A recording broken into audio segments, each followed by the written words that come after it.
All right. Hello, Symmetry Nation. For all you folks that are jumping on here in conference call land, I want to welcome you to today's 12 o'clock Eastern National Sales Call.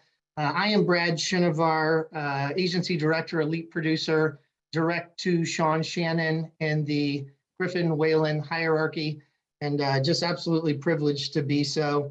Want to also,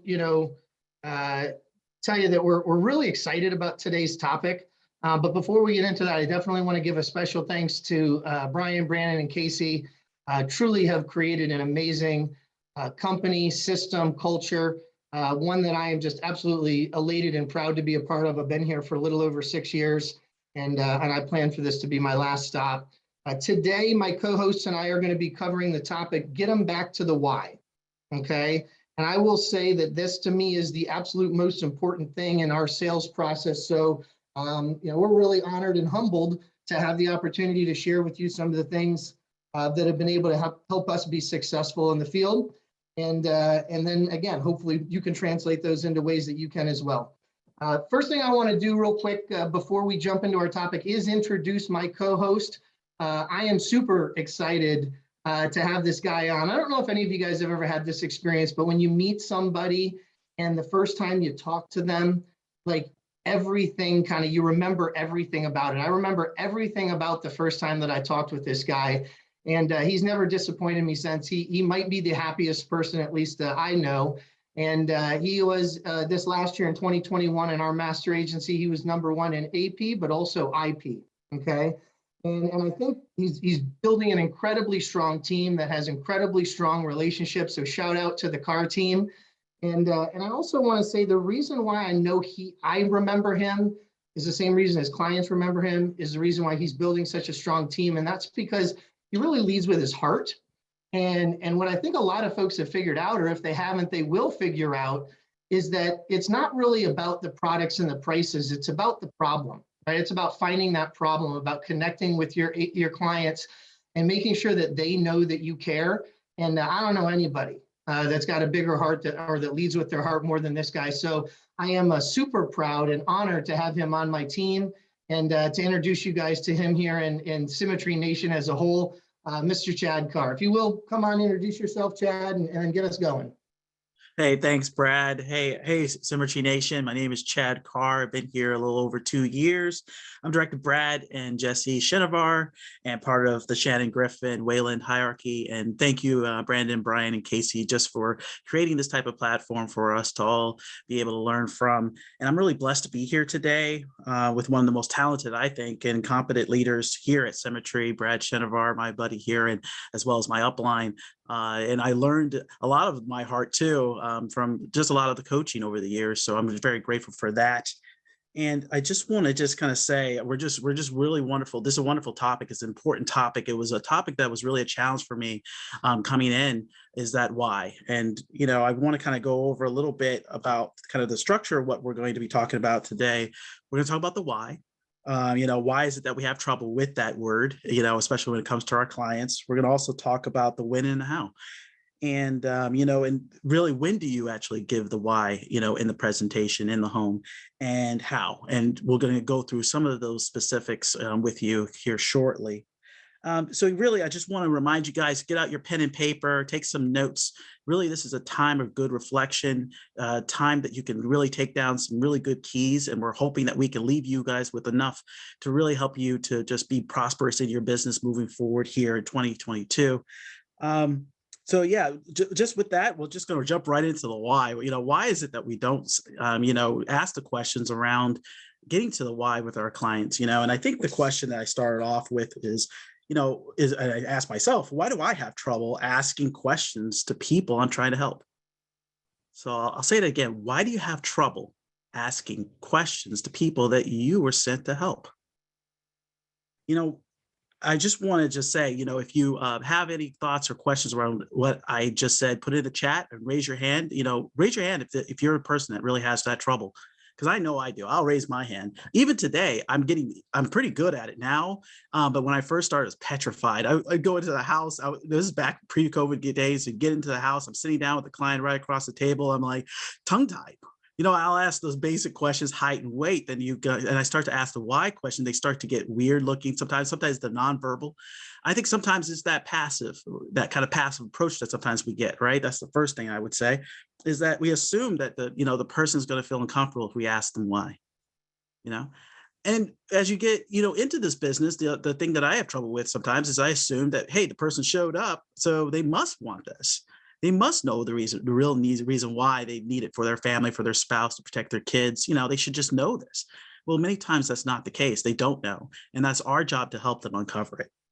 And then also, sometimes you feel like you're going to lose the sale. If I pry too much of someone's business, they're just going to, clam up on me. But, if they really, really want to take care of their family, they're not going to clam up on you. They're going to actually appreciate you asking the appropriate questions, because they're going to really know you care. And the point of the matter is, you're there and you care. And it's important that we are vulnerable enough. And part of that vulnerability is to be able to ask those questions that may make us feel uncomfortable normally, because people need to hear those uncomfortable questions. They need to know that you really are concerned, and the what and the where and the why and how. And those questions are critical to really finding out the true need. And that's what you're there to do. And again, the other thing I thought was, maybe sometimes I'm overbooked and I'm going too fast. I have too many clients, I have too many things going on. And I'm like, I get in there, I'm rushing, and really I haven't got settled enough to really focus in and say, wait a minute, I'm here for this family. I need to love the one I'm with. I need to ask those questions and really do my due diligence, instead of thinking about the next appointment. Or if these guys are going to no-show me, or these guys are going to just want quotes, I got to think about the next. No, just be present. If I was going to say anything to you guys, be present with the person you're with. Okay. And, it's easy just to avoid the tough questions, right? And push them along. But unfortunately, that's not going to do the job. Number one, people who buy know their why. And I'll say it again. People who buy know their why. Okay. So that's why we need to make sure that we get to the why. Otherwise, they're not going to buy from you. You're going to get, I'm going to think about it. Even if you were to get lucky and you were going to help, put a policy together, an application together, trust me, you're going to get chargebacks, because they're going to let go of it as soon as something hits. They need to know why they're getting what they're getting and why. Because when they know why, they're going to hold on to that policy. They're going to hold on to it, knowing that this is something that's going to protect my family and my family's legacy. And it's our job to help them paint that picture. I don't know the picture for every person that comes in the room, or on the Zoom call or over the phone. I don't know who these people are. They don't know me, and they need to get to know me. So it's really important that we have that mindset on every single call that we have, every single Zoom call. So, and really with that, the way that we think sometimes, unfortunately, is that we think that nobody really wants us to really be there. Well, no, we're professional. They wouldn't be there. They wouldn't show up if they didn't really need it. That's number one. But then they really are requiring something from us, and we need to be professional enough to give them what they need, and which is a very thorough analysis, and the questions that we need to ask, not only just emotionally, but also financially. And Brad, is there anything else you want to add in on this? Man, you took all the good stuff, Chad. What am I supposed to do with that? The one note that I made, I love the people who buy know their why, but you nailed it, right? And it could be they're uncomfortable, could be we're uncomfortable, could be both of us are uncomfortable. We can't really control if they're uncomfortable, but we can control the way that we react to our uncomfortability.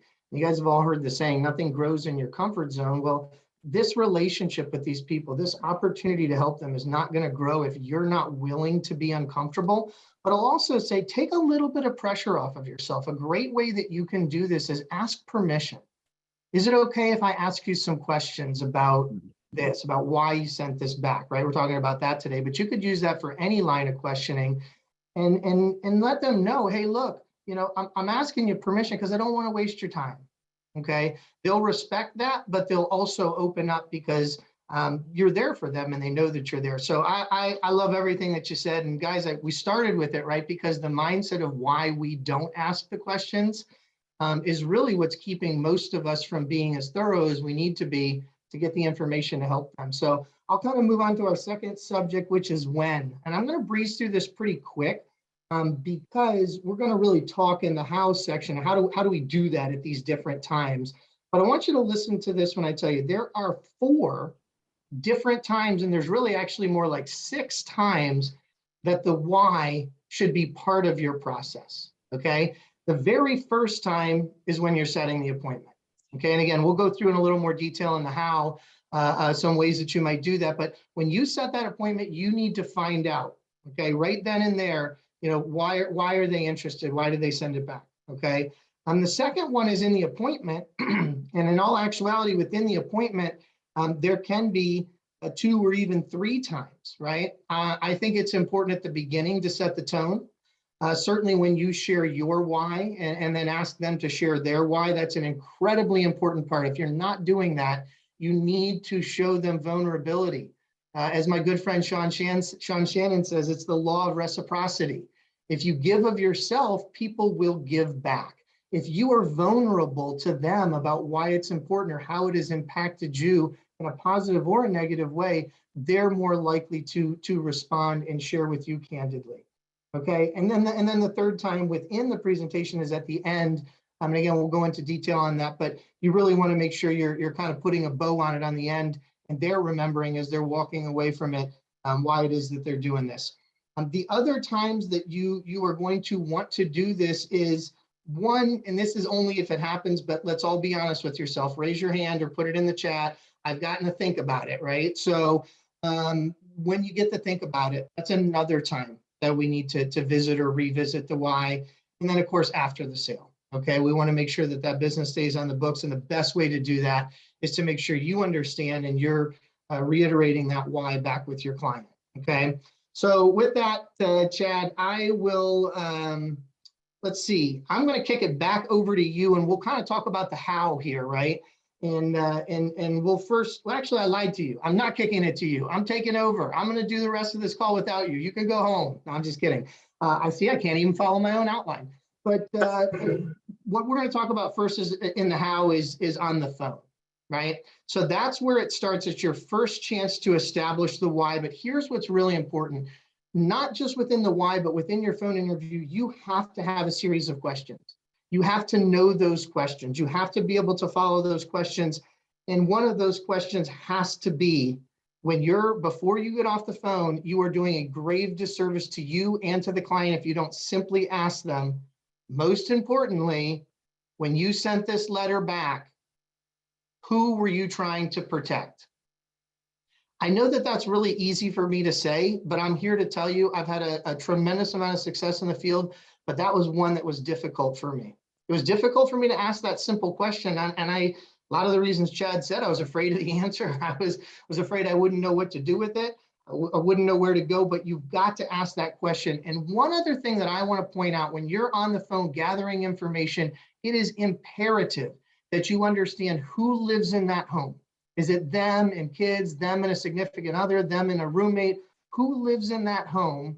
And then also try to find out if they have kids or grandkids. That's always who they're looking to protect.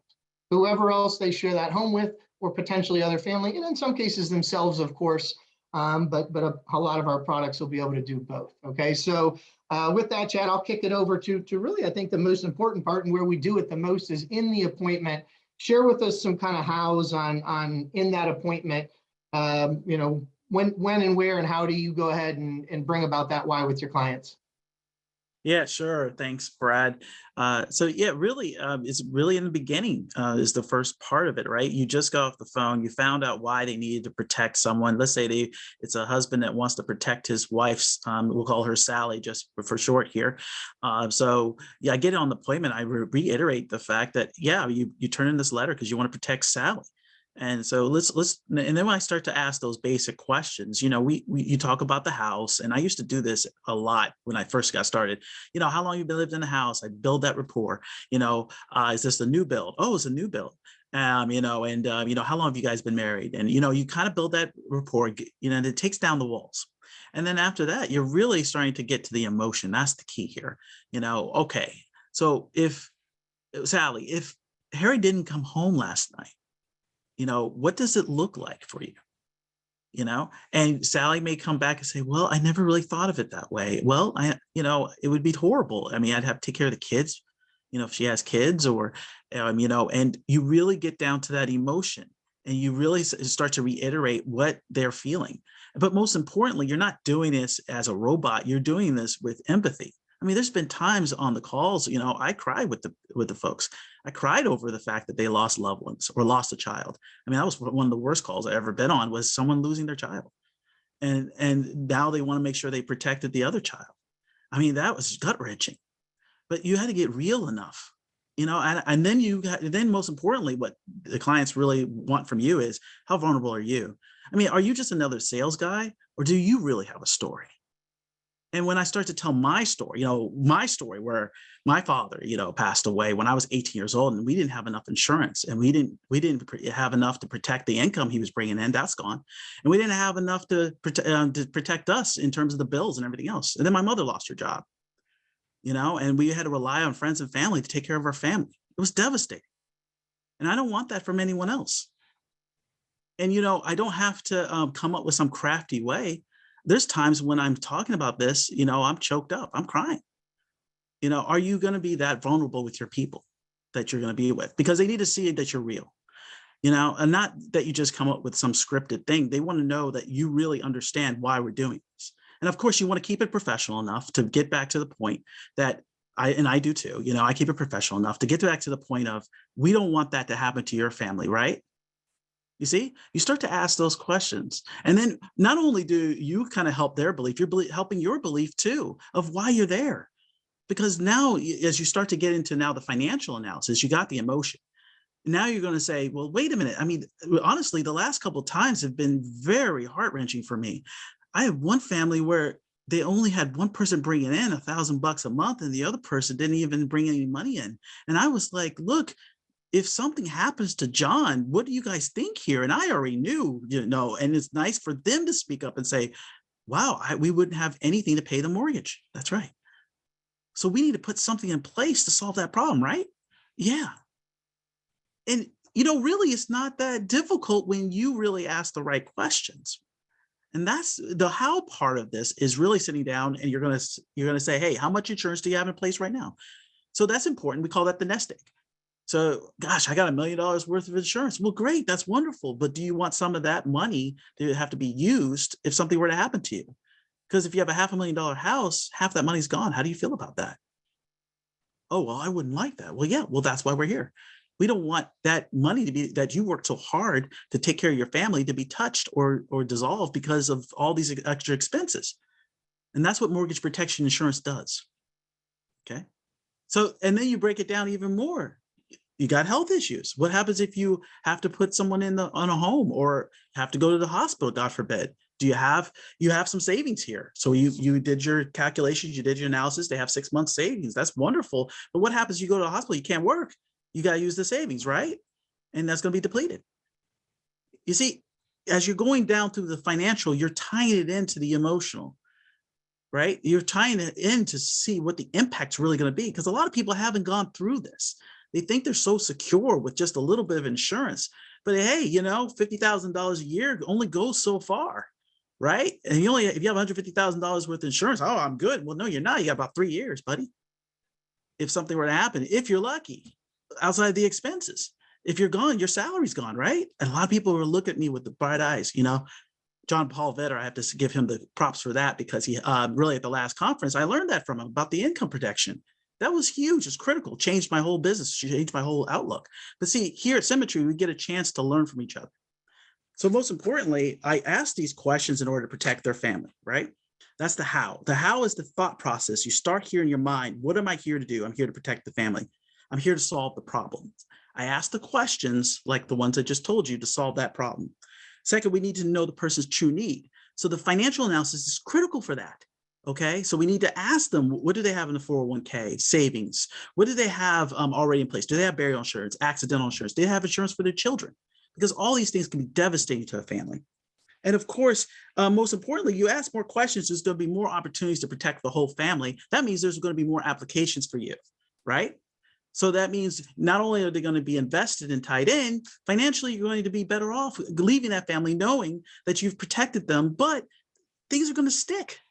It's going to be on the books because you know that those things that you put on the books are really going to help this family. You didn't just go in there and just try to sell a policy. You sold protection, and you should get paid for it. You should feel good about it. I started feeling good about the fact that I'm selling protection policies to my families as opposed to just getting money. Everybody needs money, but we're here to sell that protection. Okay. And then Brad, is there anything else you wanted to add, to what I was saying here? I do. I mean, only because you did such an amazing job there of how do we get those questions? And the one thing that I just want to add, and it's really just one thing, is this: do yourself a favor and do not narrate their answers for them. Okay, let them say it. Let them feel their situation. Let them feel their pain. Okay, you have to avoid relieving or decreasing the pain points, because if you take away that pain, what happens is their desire to take action, put in an application to get the coverage, it goes way up. Okay, I stole that in general, and I'll give them a shout out, of course, and I would recommend everybody check this out. Jordan Belfort, the Wolf of Wall Street, he has a selling system called straight line selling or straight line persuasion, and that's what he talks about. And it is exactly what happens in our business. Chad did an excellent job of saying, how do you get them to say it, right? You're vulnerable yourself, you ask good questions, but then what do you do with it? See, a lot of us, because we're people pleasers, right? We want to help people, and we do want to help people. We'll solve their problems for them, and you're actually doing them a disservice, because if they feel comfortable, okay, they're not going to take action. That's the bottom line. If they don't feel like it's a problem, they won't do anything about it. And you likely have created that situation by allowing them to feel like it's going to be okay. Let them sit in that pain. And I know that sounds, to me, it sounds bad. Like I don't want someone to be in pain. And that's the reason we try to solve it for them, right? But you are doing them and, of course, yourself a disservice by doing that, because that's not going to create action. So I appreciate that, Chad. We'll move on here. We've got just a couple more sections for you guys. The section that I get to cover next is really kind of within the appointment as well, but I mentioned it before. How many of you guys, and again, you can put it in the chat, raise your hand, or just look at yourself and be honest and say, hey, you know what, Brad, that sounds really, really good. I'm just going to need to think about it a little bit, okay? Right, who's gotten one of those, right? I've gotten one of those. Everybody gets one. You know why? Because it's the number one objection we get. And the only reason, and I do mean the only reason you're getting that objection, is because you haven't done a good enough job of realizing and facilitating their why. Okay, and I mentioned this before, but if your client feels comfortable because everything's okay, you're going to get the think about it.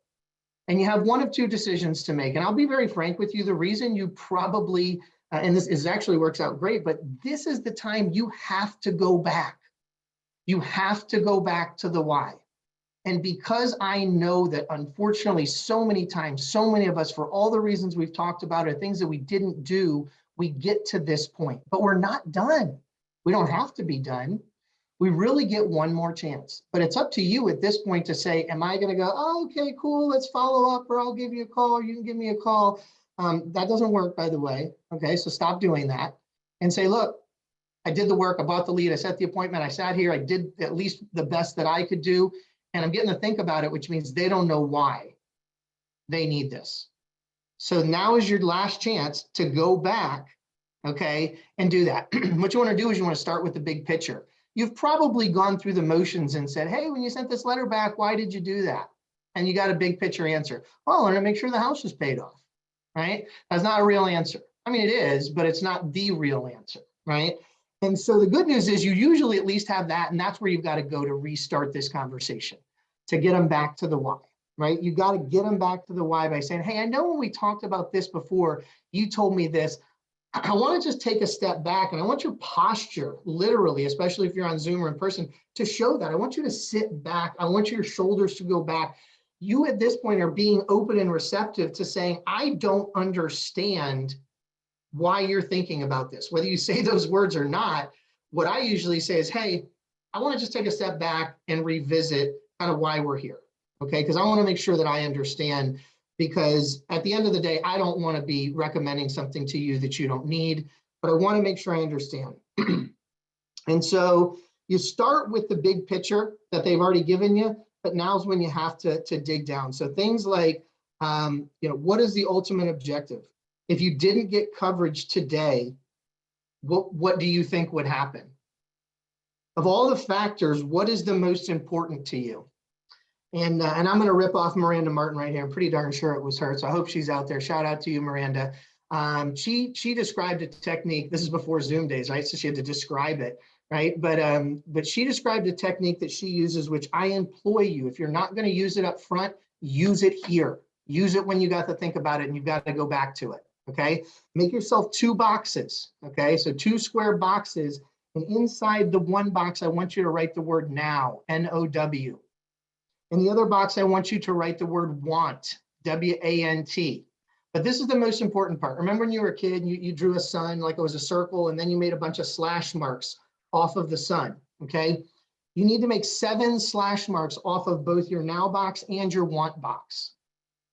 And you have to annoy your client to the point where they don't have anything else to tell you, or you filled in all 7 of those slash marks for what does their situation look like now if they were to pass away, and what do they want it to look like? Now, I'm going to tell you, it may not need 7. It might be the 3rd or the 4th or the 5th, but it will not be the 1st or 2nd thing that they tell you. Okay, those will be surface answers. And that's why you need each of those tick marks, because you have to press yourself to ask them questions like, and what else? And what else? And what else? To the point where they are annoyed. If they're annoyed, you push hard enough and you found it, or you made them think hard enough about what they're really concerned about. And if you can get to that, you're not done, but you're going in the right direction. Forget about the other 3 or 4 or 5 things they said. Get details on that one thing where you find that pain. Find the pain, and in some cases it's pleasure. That's why we do want, right? Some people are buying this for luxury. They don't need it, but they really want it. They really want to leave that legacy.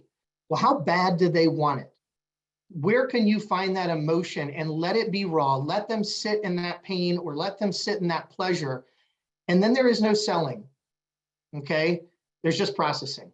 It's just a matter of what do you qualify for, what fits in your budget, how much can we help you solve whatever that pain, or in some cases that pleasure is that you're seeking. So that's all I've got on getting them back to the why. Chad, you got anything else that you do or you want to add to that?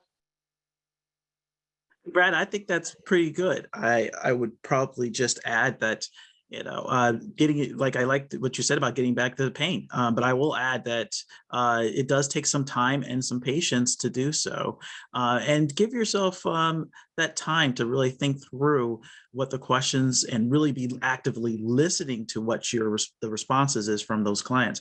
A lot of times we are not listening. And that's in this exercise, the last exercise really does help you to listen and hear their feedback, because if you're not engaged and you're more talking than not listening, then the clients is going to know, and they're going to know that you really don't care. And part of caring is listening to people. So that's why we ask the questions, but we not only want to ask questions, we want to make sure we're responding in a way that says, hey, I hear you and I care. And Brad, with that, I'll turn that back over to you. In terms of, I'm going to have you bring it home with just a brief things. When's the last time, right? So maybe whether it's at the after the appointment, or if we had to reschedule, what is your technique or your advice on how we get them back to the why? Again, after the appointment, or again, if we have to have a second appointment. I'll just take it from right there, Brad. Thank you for that. Well, there it is right there, guys. It doesn't end even after the appointment. You still have the thought process of why. Now, if you have to reschedule, definitely reschedule an appointment. But as soon as you get on that phone call or on Zoom, the first thing you need to do is to ask the why question. Remember why we're here. I remember you were saying, you were saying, Tom, hey, Brad, you want Shelly to be protected in the home, right? You wanted to make sure that, if something were to happen, that, there's something in place to make those mortgage payments, right? Yeah, and I'm really glad that, thank you again for meeting with me. Let's definitely just talk about making sure that you guys, we rehearse what we had agreed upon before. You want to go back to the why. It's very important that they remember why they're there. Okay, or else you're no, it's just basically going to start all the way over unless you have gone back to their why, because that's the point. The why is why you're there to solve that problem. And in the email communication as well, when you have that final email, I always send out an email, talk about the policies, thank them for the business. But most importantly, in the email, which I've learned from the else agency, I'll just give them the shout out, is to reiterate the why. These policies take care of X, Y, and Z, take care of Sally and the kids. It's been so effective because a lot of times people will forget why they bought it. And I had too many calls, over the years of clients getting back to me. Why did I get this again? But now they know. And when they know, you have less calls. And then when they have issues, they know, hey, look, we need to solve this issue because I need to keep this policy because this takes care of my children or this takes care of Sally. You see, it makes it a lot easier on you and makes it better for them to know what they're buying and why. Yeah, no, right on. And listen, I this is a half a step back. I know we were at our time. This is such a robust subject, and I hope that you guys got some good nuggets that you can go out and immediately implement into your business today and this week. The one thing I just want to add in closing is, the why, beginning, middle, end. It is the reason why people will buy. It is the reason why people will keep their policies. It is the reason you will be able to help a lot of people. Okay. And just remember, it's really this simple. At the end of your appointment, when they're done and they've signed their app or everything is done, say, hey, Chad, what do you think tell me what you think we accomplished today from your perspective, and then write it down and make sure you're giving that back to them, so that they don't have to resell themselves every time they have to make their payment, but they know why. So with that said, I want to thank all of you guys that tuned in today. And certainly thank you, Chad Carr, for being here with me today. Amazing partner here in the business. Jesse and I are just absolutely privileged to have you on our team. And again, I hope you guys learned a few things today. Take it out there. Have the best week ever. And we'll see you guys on the flip side. Thanks, everybody. Thank you, everybody. Take care.